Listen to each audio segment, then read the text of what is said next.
Hello everyone, myself Priyanka, and today we are back again to our channel Befriending Quality. So in our previous lectures we have been discussing about Indian political thinkers and their contribution to the Indian political thought. We have already discussed about Raja Ram Mohan Roy and Veer Savarkar. Now in our today's lecture we will be covering about the thoughts of Mr. Mohandas Karamchand Gandhi, right? So in our today's lecture, we will be discussing about what was his idea of Swaraj, how Swaraj was helpful or how it was not applicable, everything related to his ideologies, okay? And what was his contribution, his thoughts contribution to our Indian political thought, right? So without wasting much of our time, let's proceed further.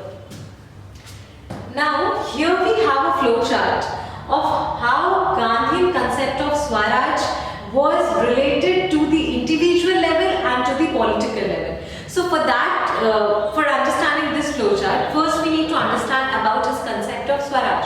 Okay, so Mr. Gandhi's concept of Swaraj means there were certain concepts that were interrelated in the concept of Swaraj of Gandhi. For example, he insisted on self-governance. Okay. The meaning of Swaraj according to Mr. Gandhi, was self-governing yourself, either as a nation as a whole or in your individual aspect, right? Swaraj means self-governing, Swaraj means self-reliance, Swaraj means truth, Swaraj means Sarvodaya. What is Sarvodaya? Sarvodaya means welfare of all. Swaraj means Antodaya. Okay, what is Antyodaya? Antyodaya means that there should be welfare for the lowest section of our society. So these were some of the concepts that were called as Swaraj in a combined form according to Gandhi, by Mr. Gandhi. So here we see how Swaraj according to Gandhi was suggested also at individual level and also at political level. It was not only for the country as a whole, it was also to be practiced in your daily life, okay, as suggested by Mr. Gandhi. So here are some of the difference how we were suggested to practice Swaraj in our individual level. It was said that an individual should self-rule themselves, okay, they should be self-disciplined. Now there should be control of passions. That means any negative thought, any negative temperament that you have, you should have control over it. Okay, that's your Swaraj in your individual level. Then we have way to individual regeneration. Whatever negativity that you hold, whatever negativity that you bear, that should be regenerated. You should be transformed into a new individual, better individual, good individual. That was Swaraj in the individual aspect. Then an individual, while practicing Swaraj, should have features of entire feature of free individual. That means by any means no one should be enslaved, neither by your own thoughts, neither by anyone else's control, not by anyone else's control. Okay. So this was Swaraj according to Gandhi at individual level. Now he also suggested Swaraj, mainly suggested Swaraj at political level, that was self-government. Okay, that means no other country, no other foreign authority should have any kind of control, any kind of supervision over our own nation. Okay. Today we call it sovereignty, right? Then here comes again independence from foreign rule. There should be no foreign authority ruling us. Okay, way to now we have that, just like he suggested, that there should be regeneration of an individual by renunciating all the evils that one person holds. Okay, so just like that, when a country is practicing Swaraj, when a nation is practicing Swaraj, then that nation should renunciate each and every evil practice that country holds, that nation bears. Okay. The nation should have all the features of a free nation. Okay. And mainly he focused on self-government. Self-government means, okay, there will be a government to rule you. Okay. But that government's role only will be limited to supervision. Otherwise, you have to rule yourself. You have to restrict yourself as a community. Okay, entire community should govern themselves. There should be self-governance amongst yourself. Okay, there shouldn't be any requirement of any other authority, may that be of your own nation or of any other nation, to rule yourself. Okay, so this is what he actually advocated. I hope this is clear, and this is a very important concept. Okay, so this must be clear. Now, what was again some of the features of Swaraj that Gandhi advocated? Conveyed a kind of enlightened anarchy. What is an anarchy? Anarchy means where there is no government. Okay, no role of government. So basically, he advocated an enlightened anarchy. That means that the individual should be so much enlightened that there shouldn't be any requirement of the government. And if at all there is a government to rule them, to rule the citizens of a nation, then their role, the government's role, should be very much restricted. Okay? Until and unless there is not a very huge conflict arising in the country, the government shouldn't interfere in the daily life, in the daily routine of the citizens. Okay. Then he suggested self-governing community of morally enlightened individuals. I already explained in the previous slide. Okay. Then criticize modern state. Okay. Now here, Mr. Gandhi criticized the modern state, the state that was forming. Okay. The state that many of the leaders were aspiring for. For example, the implementation of modern technologies. Okay, the implementation of modern machines, tools, ideologies, thoughts, everything. For example, the role of doctor, the role of lawyers. According to Gandhi, the role of lawyer is unnecessary in the modern state. Okay, there shouldn't be any need of the lawyer. Why? Because if you're thinking that there is a need of lawyer in any society, that means you are expecting conflicts. That means you are expecting a chaotic society. So ideally, he was talking very ideally, that means impractically. Okay, that was very hard to achieve. Which scenario do we call utopic? We call a scenario utopic when it is almost impossible to achieve that kind of scenario, right? So basically, Mr. Gandhi was talking of an utopic society, of an utopic ideology. That there shouldn't be any need of modern technologies, that there shouldn't be any need of lawyers, doctors. Why should you get ill? Okay, there's no need of you getting ill, there is no need of you getting into conflict. Okay, so these were some of the concepts that Mr. Gandhi advocated in his theory of Swaraj. Now, he called the modern state, the state where modern technologies will be implemented, as amoral, as violent. Okay, so these were some of the terms that he gave to the modern society, and he was very critical of the modern society. He was critical of the modernization. He advocated the concept of bread labor. Okay, concept of bread labor is something that means one should not, that was against capitalism. According to him, one should not employ others for their own work. If you are earning 10 rupees, you should work, you should work that hard that you should, understand the value of that 10 rupees. So basically, this was his concept of bread labor. That if you are earning 100 rupees, 10 rupees, that you should work according to that money. The money that you are acquiring, if you are acquiring great amount, huge amount of money, then you should work, you should put your labors. Okay, what is labor? Labor means hard work. Then your hard work should be equal to that amount of money that you are acquiring. So basically this was against capitalism. Again, very utopic. Why would someone not employ others, right, in a modern state? And if you are employing others, someone who's capable of providing more of hard work than someone who's employing, I think that is a better idea, right? So this was kind of an utopic ideology he supported, that is the concept of bread labor.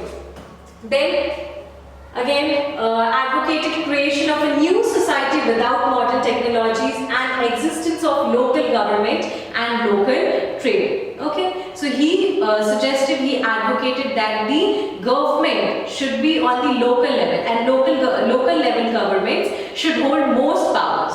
or almost all powers. Okay, except for supervisory powers. The supervisory powers should lie in the hands of the central government. Swaraj included self-reliance, that means self-dependence, truth, non-violence, tolerance, altruism. Altruism means that you are thinking of welfare, you're thinking of distributing your own wealth. Okay, that is the meaning of altruism. Again, utopic. Self-renunciation, that means you by yourself should renunciate all the evils that you have, okay, and also excess amount of money that you have. So no one feels at any point of time in their life that their money is excess. Everyone wants more money. So again, this is also utopic. Then the Swaraj included the concept of Sarvodaya, that means welfare of all. Satyagraha, that means the fight for truth. Okay. Trusteeship, then bread labor. I already explained the meaning of the bread labor. I hope this is clear. Then we have some of the books written by Gandhi, that is Satyagraha in South Africa, Gokhale, My Political Group, The Story of My Experiments with the Truth, Freedom's Battle, Conquest to Self, India of My Dreams, The Law and the Lawyers, The Wheel and the Fortune. So here, very important is you need to remember the date, the year, okay, the year in which the books have been published, and we need to remember that there are two books which have been published after the death of the Gandhi. That is The Law and the Lawyers and The Wheel of the Fortune. The Law and the Lawyers was published in 1962. The Wheel of the Fortune was published in 1975. Okay, so these are some of the things that we need to remember. So Mr. Gandhi was inspired by Leo Tolstoy, John Ruskin, Gopal Krishna Gokhale, Mazzini, Savarkar, Henry Thoreau. Now Savarkar's, there is a lot of criticism and there is a lot of conflicting, arguments related to Gandhi was as inspired by Savarkar, because there are a number of ideology of Gandhi that do not match with Savarkar's ideology. For example, Savarkar never included, or Savarkar never mixed religion with politics, but Gandhi did, right? Now here are some of the concepts that Gandhi advocated. He advocated participatory democracy, positive liberalism. I hope we are clear about positive and negative liberalism, right? Positive liberalism comes along with positive liberalism comes without restriction, and negative liberalism comes with restriction. In negative liberalism, we say that individuals should have freedom, but along with necessary restrictions. And positive liberalism says that individuals should have freedom without any restriction. Okay. Then we suggested distributive justice. That means everyone should by themselves, by their own willingness, distribute their wealth amongst the poorer sections. Again, utopic. Now we come to the theory of oceanic circle, one of the most important theory of Mahatma Gandhi. Okay, so we need to understand this. So what was the theory of oceanic circle according to Mahatma Gandhi? By theory of oceanic circle, Mahatma Gandhi advocated that in the entire nation should be divided into small communities. Okay, there should be a huge number of small communities self-governing themselves. Okay, in today's period, in the current time, what do we have? We have three levels of government: the central level, the state level, and the local level. Okay, we have three levels of government. But in the oceanic theory, Mahatma Gandhi advocated that there shouldn't be three levels of government. Okay, there should be no levels of government. It shouldn't be in a hierarchical order. And in today's time, we know that the central government holds more power than the state government. State government holds more power than the local government. But what Mahatma Gandhi advocated in his oceanic circle theory is that there should be small communities self-governing themselves, and each community will support each other in difficult times. And there should not be any kind of conflicts. Again, this is an utopic idea, okay? Something that is imaginary, right? So this kind of ideology he advocated in his oceanic circle theory, that these smaller communities should self-govern themselves. These smaller communities will never fight with themselves, rather support each other. Okay, then again, no outer circle means no community, no other community. There are a number of small communities. Then hence he mentioned that no community should have any extraordinary power. For example, in today's period, state government definitely holds some extraordinary powers as compared to the local self-government.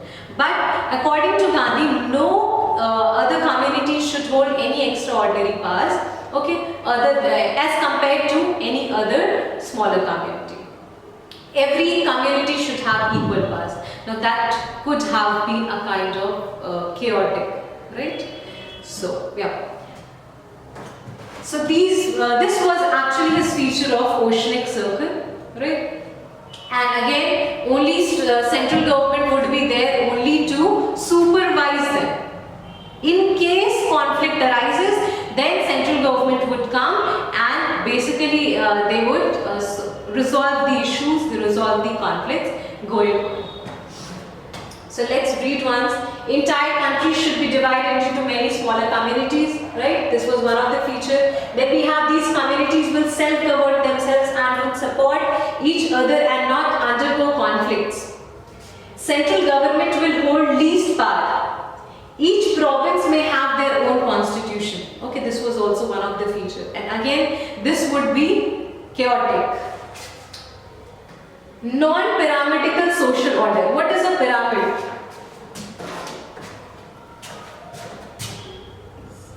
It's like this.